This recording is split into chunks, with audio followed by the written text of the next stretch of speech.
नमस्कार दोस्तों, मैं डॉक्टर मनोज कुमार आप सभी का देसी एफएम मनोज से के आदित्य क्लिनिक में स्वागत दोस्तों, करता आज हूं। इस वीडियो के माध्यम से मैं आपको बतलाऊंगा कि जो डिफरेंट टाइप ऑफ इंजेक्शन होते हैं वो कैसे देते हैं। This video is a complete guide for injection, a complete guide for injection for ANM and GNM, a complete guide of injection for nursing assistant, a complete guide of injection for paramedical student, which will be very helpful in the learning. जैसे सबसे पहला जो injection होता है category, वो होता है intramuscular injection, जो बाजू में दिया जाता है और हिप में दिया जाता है। इंट्रामस्कुलर इंजेक्शन तो बाजू और हिप में देने के जो तरीके होते हैं वो मैं आपको अपने इस वीडियो में डिमॉन्स्ट्रेट कर रहा हूं कि कैसे आप इंट्रामस्कुलर इंजेक्शन को देंगे।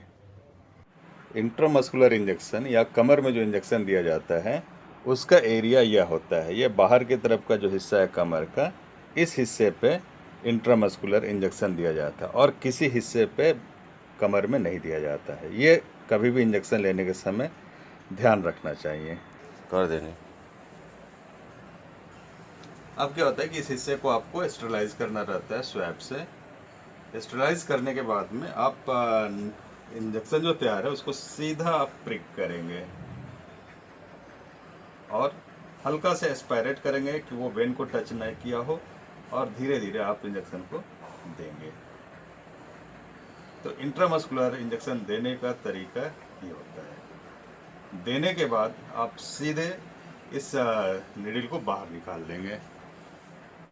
तब दोस्तों, अब मैं आपको इंट्रामस्कुलर इंजेक्शन देने के विषय में बतलाऊंगा कि आपको देना कैसे है।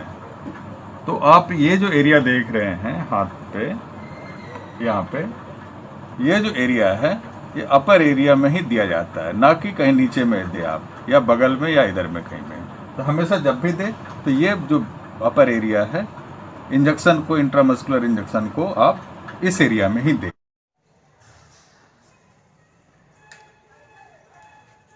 चलिए अभी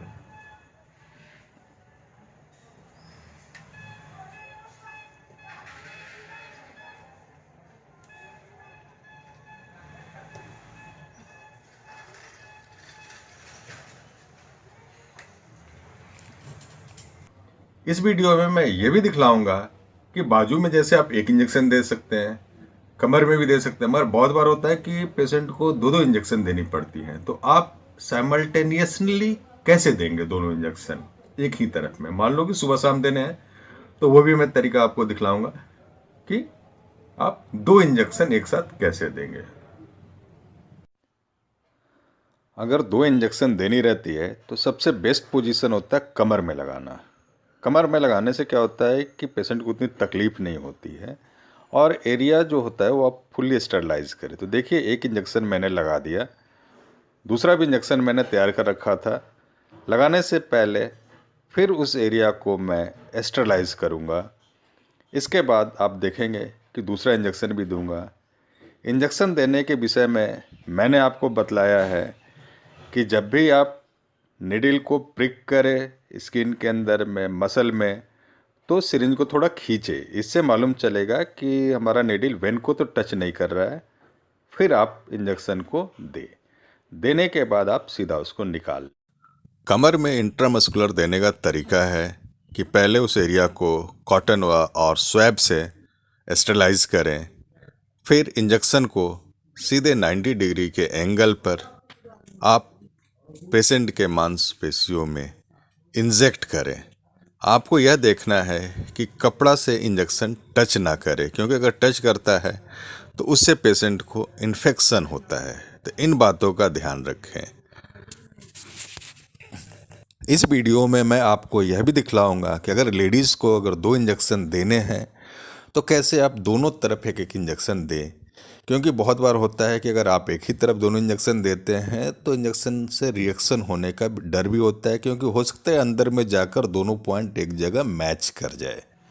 तो बेहतर रहता है कि एक बार आप एक तरफ दें। अभी देखिए, मैं दूसरे तरफ के एरिया को स्टेरलाइज कर रहा हूँ और इस तरह फिर मैं इंजेक्शन को दूंगा। तो इससे इंजेक्शन की पूरी सेफ्टी होती है कि पेशेंट को कोई भी हार्म नहीं होने जा रहा है। तो जब भी आप इंजेक्शन दें तो इन बातों का ध्यान ज़रूर रखें कि लेडीज़ के केस में इंजेक्शन को कैसे दिया जाता है। यह फुली डिमॉन्स्ट्रेटेड है कि आप कपड़े से इंजेक्शन को टच ना होने दें।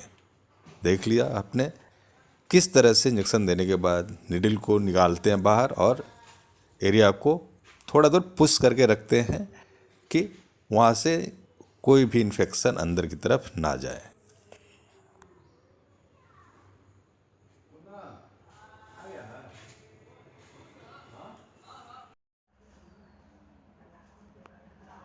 नहीं पड़ा है। दोनों को दे दीजिए।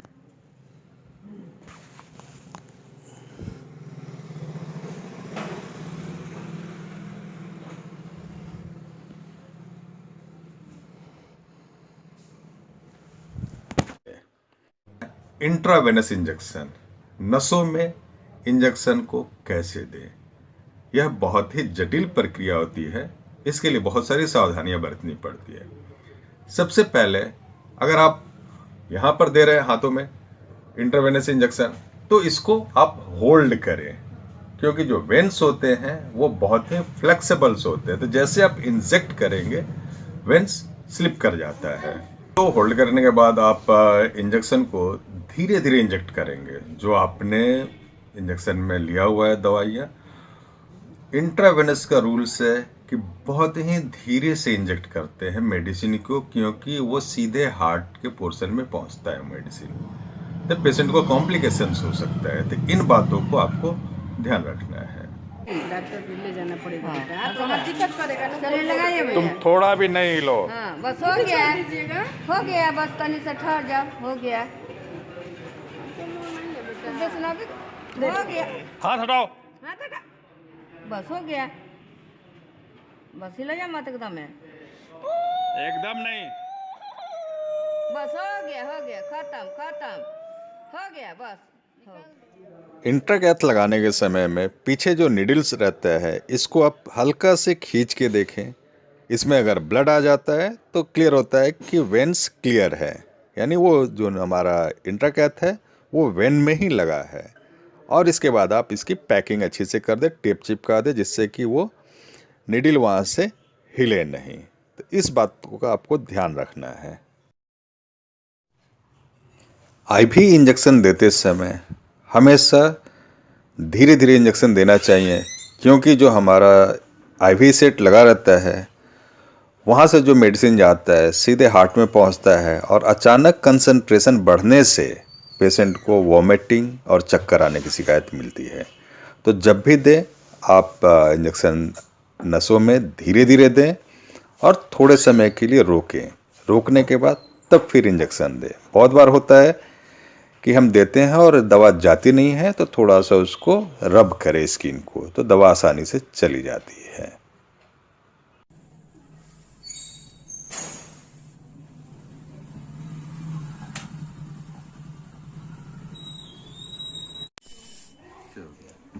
इंट्राकैथ निकालने के लिए जो उस पर एडहेसिव लगे रहते हैं उसको धीरे धीरे आप स्किन से छुड़ाएं, और चारों तरफ से छुड़ाने के बाद आप उसको अपना एक कॉटन स्वैब ले लें स्प्रिटेड, उसको उस पर आप रखें। तो देखिए कैसे धीरे धीरे करके छुड़ाया गया। कॉटन स्वैब ले करके वहाँ पे दबा लिया जाता है कि जब हम निकालें इंट्राकैथ को तो ब्लड ना आए। थोड़ी देर तक उसको होल्ड रखें ज़रूर। इंजेक्शन जब हम देते हैं, इंट्रावेनस जब इंजेक्शन हम देते हैं, इंट्राकैथ लगाने के बाद में जब इसका ये आता है प्लंजर, इसको थोड़ा सा खींचते हैं आप। खींचने से क्या होता है, अगर ब्लड आ गया तो मालूम चलता है कि हाँ हमारा जो इंट्राकैथ है वो सही लगा है। तो इसको खींच करके देख लें, तब जाके आप उसको पैक करें। फिर क्या होता है कि जब इंट्रावेनस इंजेक्शन देते हैं उसमें क्या है कि हमेशा कंपाउंडर को चाहिए कि वो टेस्ट करके देखे, स्किन सेंसिटिविटी टेस्ट जरूर करना चाहिए कि उससे कहीं रिएक्शन तो नहीं हो रहा है। एनाफाइलेटिक शॉक्स भी हो सकते हैं। तो आपको ये ध्यान देना है कि हर एक बार इंजेक्शन लेने से पहले सबक्यूटेनियसली यहाँ पे स्किन के नीचे थोड़ा सा दवा को पुश कर दें, और 5 मिनट देख ले। अगर वहाँ पे इरिटेशन आता है तो इंजेक्शन नहीं लेना है, जो कि हर एक इंजेक्शन के इंट्रावेनस इंजेक्शन के लीफलेट के साथ में अटैच रहता है कि स्किन सेंसिटिविटी टेस्ट जरूर करें। तो ये पेशेंट के अटेंडेंट को हमेशा ध्यान रखना चाहिए। तो सबक्यूटेनियस इंजेक्शन देने का तरीका जो होता है बहुत ही अच्छा होता है कि आप ये बाजू अगर ये है तो स्टरलाइज करें इस एरिया को, और इसको ऐसे आप पकड़ लें या आप सिंपली ऐसे उठा करके, और नहीं तो सीधा आप ऐसे पकड़े बाजू को, और ये जो इंजेक्शन से आप सीधा ये पकड़ेंगे और इस एंगल से आप देंगे। तो ये एंगल से होता क्या है कि सीधे जो इंजेक्शन है वो सबक्यूटेशनल ही जाएगा। तो ये तरीका होता है। तो एंगल क्या होना चाहिए, ये होना चाहिए सबक्यूटेनियस इंजेक्शंस देने के लिए। हो गई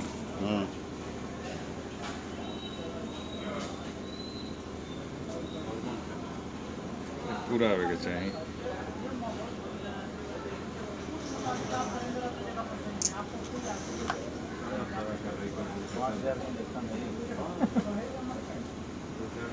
इंसुलिन का इंजेक्शन देने का तरीका।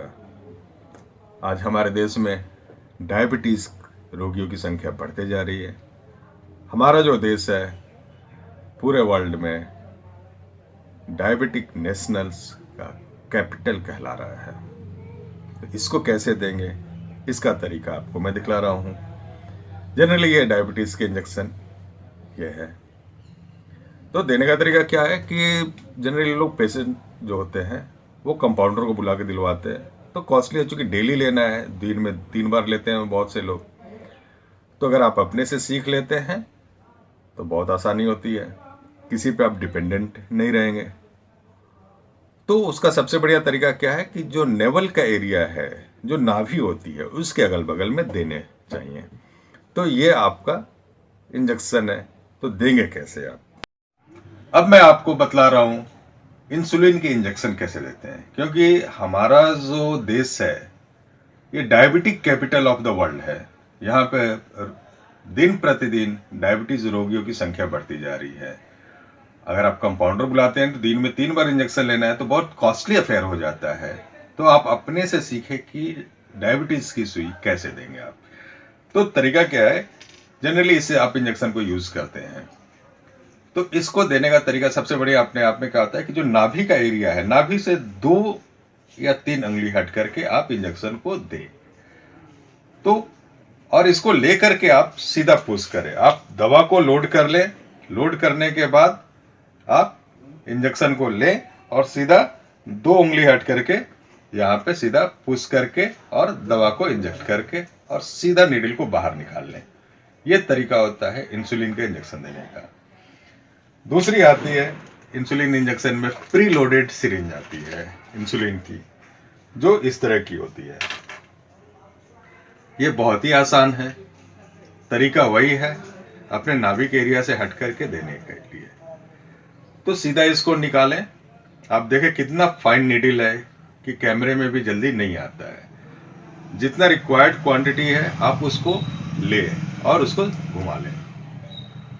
आप होल्ड करें ऐसे, सीधा इंजेक्ट करके इसको पुश करके थोड़ा देर आप होल्ड करके रखे रहें, क्योंकि दवा धीरे धीरे जाती है। जब चली जाए तब आप इसको सीधा निकाल लें। इंट्रा आर्टिकुलर इंजेक्शन जो घुटनों या बाजू में दिया जाता है, जहाँ पे ज्वाइंट डिफ्यूज होने लगते हैं, ज्वाइंट में लुब्रिकेशंस कम हो जाते हैं, बहुत पेन होते हैं पेशेंट को। तो intra articular injection particularly and specially trained doctors ही देते हैं, ऑर्थोपेडिशियंस ही देते हैं, जो कि स्पेशलाइज्ड वो इंजेक्शन होता है। थोड़े भी अगर इधर उधर हो जाए तो पेशेंट को बहुत सारे कॉम्प्लिकेशंस होते हैं। तो उसका भी प्रोसीजर्स मैं ट्रेंड डॉक्टर्स जो होते हैं, जो दे रहे हैं, उनके द्वारा मैं दिखला रहा हूँ।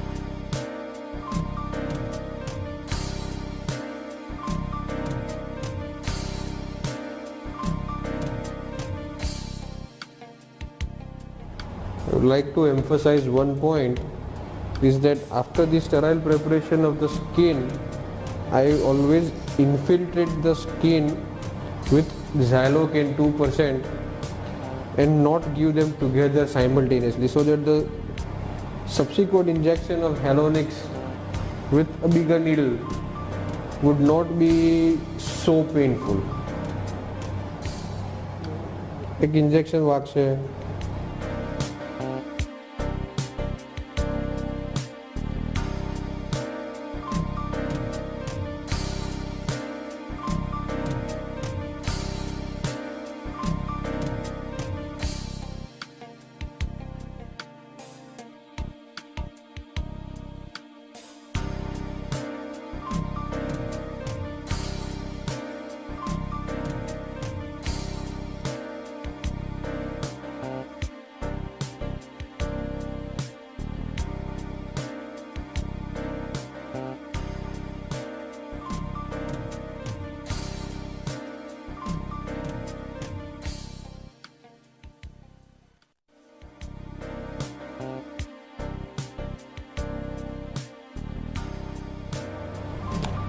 This is the most common route utilized by most orthopedic surgeons, the superolateral corner of the patella, to infiltrate or aspirate anything from the knee joint. The other common route that may be utilized is the infromedial side.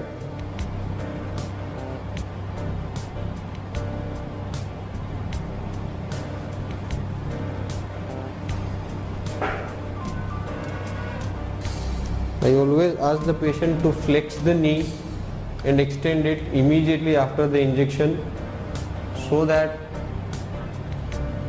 whatever fluid we have injected, the hyaluronic acid as well as the constituents are thoroughly circulated well within the entire knee joint. I always instruct the patient to mobilize the knee immediately post injection, just to ensure the complete spreading of the fluid entirely around in the knee joint for a few minutes subsequent the injection. Intramuscular injections या subcutaneous injections जब भी दिया जाता है तो कुछ सावधानियां होती है जिसको ध्यान देना रहता है। इस वीडियो को बनाने का मेरा मकसद है कि पेशेंट के जो अटेंडेंट है वो इस बात को ध्यान में रखें कि कहीं ये गलतियां हो तो नहीं रही हैं। होता क्या है कि जब भी इंजेक्शन को मेडिसिन इसमें डाल लिए जाते हैं, भर लिए जाते हैं, तो करते क्या कंपाउंडर या तो हाथों से छू देते हैं या स्प्रिट ले करके उसको साफ कर देते हैं। अब क्या होता है, इससे जम्स इसमें आ गए और जब आप पेशेंट को देंगे तो घाव बनेगा ही बनेगा, वुंड्स का फॉर्मेशन होना ही होना है। तो पेशेंट के अटेंडेंट इस बात को माइन्यूटली देखें कि कहीं ये गलतियां हो तो नहीं रही हैं। फिर क्या होता है, गांव में जो हमारा रूरल एरिया है वहाँ पे जो औरतें होती हैं बहुत शर्म करती हैं, जो कंपाउंडर्स होते हैं उनके नज़दीकी होते हैं, तो वो कहती है कि कपड़े के ऊपर से दे दें।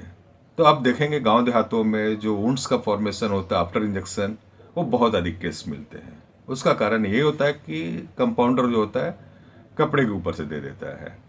तो कपड़े के ऊपर से कभी नहीं लेना चाहिए, लोगों को ये समझना चाहिए। होता क्या है कि जो आप कपड़ा पहने हैं वो पूरा इन्फेक्टेड रहता है, धूल कणों से इन्फेक्टेड रहता है। तो जैसे आपने लिया और इंजेक्शन को दिया तो कपड़े से होता हुआ जम्स स्किन को रप्चर करते हुए हमारे अंदर चला जाता है और वहाँ पे वुंड्स का फॉर्मेशन होता है, क्योंकि जम्स है तो इन्फेक्शन होगा, तो वो फॉर्मेशन वहाँ वुंड का हो जाता है। फिर क्या होता है कि जब भी आप इंजेक्शन दें तो जैसे आप स्किन के अंदर में आपने इंजेक्ट कर दिया, ये मान लीजिए स्किन इसके अंदर आपने इंजेक्ट कर दिया, तो थोड़ा सा इसको खींचे। इससे क्या होता है, खींचने से अगर हमारा निडल वेन को टच कर रहा है तो इसमें ब्लड आ जाएगा, तो आप होशियार हो जाएंगे। फिर दूसरे जगह आप दीजिए। लोग क्या करते हैं कि सीधा पुश करते हैं और दे देते हैं, तो यहाँ पर भी वुंड का फॉर्मेशन हो सकता है और कॉम्प्लिकेशंस बहुत सारे हो सकते हैं पेशेंट को इसके कारण। सो अब ध्यान दें तो ये गलतियां नहीं होंगी और पेशेंट को फ़ायदा होगा, उनको वुंड्स नहीं होंगे। धन्यवाद।